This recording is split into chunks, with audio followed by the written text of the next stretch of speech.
ဒီနေ့ real Japanese ကနေ sharing လုပ်ပေးသွားခြင်းတဲ့စကားလုံးကကြတော့တော်တော်များများသိထားပြီးသားဖြစ်တဲ့ဒီ okyakusan ဆိုတဲ့စကားလုံးနဲ့ kokyaku ဆိုတဲ့စကားလုံးဘယ်လိုကွာခြားလဲဆိုတာနဲ့ပတ်သက်ပြီးတော့ထပ်ပြီးတော့ sharing လုပ်ပေးသွားမှာဖြစ်ပါတယ်။ okyakusan ဆိုတာကကြတော့ဒီပြောမှဆိုရင်တော့ဒီကိုယ့်ရဲ့ဧည့်သည်ပေါ့နော်ဒီ customer ဆိုတဲ့အဓိပ္ပာယ်မျိုးပြောတာပေါ့နော်အကြမ်းမြင့်အဖြစ်ပေါ့နော်ကြကြပြည့်ပြည့်သုံးနေတဲ့စကားလုံးပေါ့နော်ဥပမာဆိုရင်ဒီကိုယ့်အိမ်ကိုအလဲလာတာလည်းပဲ okyakusan ဒါဆိုရင်တော့ဒါကဧည့်သည်ပေါ့နော်ဒီကိုယ့်ရဲ့ company ကိုအလဲလာဆိုရင်လည်းပဲအလဲလာအဲ့လေပေါ့နော်ကိုယ့်ရဲ့ company ကိုဒီနှုတ်ဆက်ဖို့အတွက်လာတဲ့သူဆိုရင်လည်းပဲဒါ okyakusan အဲ့လိုမျိုးဧည့်သည်ပြောမယ်ဆိုရင်တော့ကိုယ့်ရဲ့စားတောင်းသူဆိုတဲ့အဓိပ္ပာယ်မျိုးနဲ့သုံးတယ်ပေါ့နော်ဥပမာဆိုရင်ဒီစားတောက်ဆိုင်တွေပိုင်းမှာဆိုသွားပြီဆိုရင်လည်းပဲokyakusan အဲ့လိုမျိုးပြောရပေါ့နော်ဒီ okyakusan ဆိုတာကကျတော့များသောအားဖြင့်ဒီ service လုပ်ငန်းတွေပြောကြတော့ဒီပေါ့နော်ကိုယ့်ရဲ့ဒီလူမှုပတ်ဝန်းကျင်တွေမှာ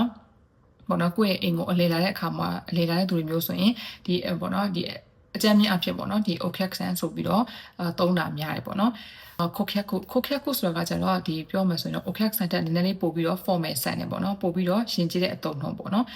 နောက်တစ်ခုကကျတော့ဒီကိုယ့်ရဲ့ company နဲ့ပေါ့နော် torihiki o zoto shite iru ပြောမှဆိုရင်တော့ဒီကိုယ့်ရဲ့ company နဲ့ပေါ့နော်ဒီအယောင်းဝယ်အများနဲ့လုပ်နေတာမျိုးပေါ့နော်တစ်ခါမကပဲနဲ့ကိုနဲ့ပေါ့နော်ဒီအချိန်ချင်းအပြန်အလှန်တယောက်နဲ့ကြောက်ဒီ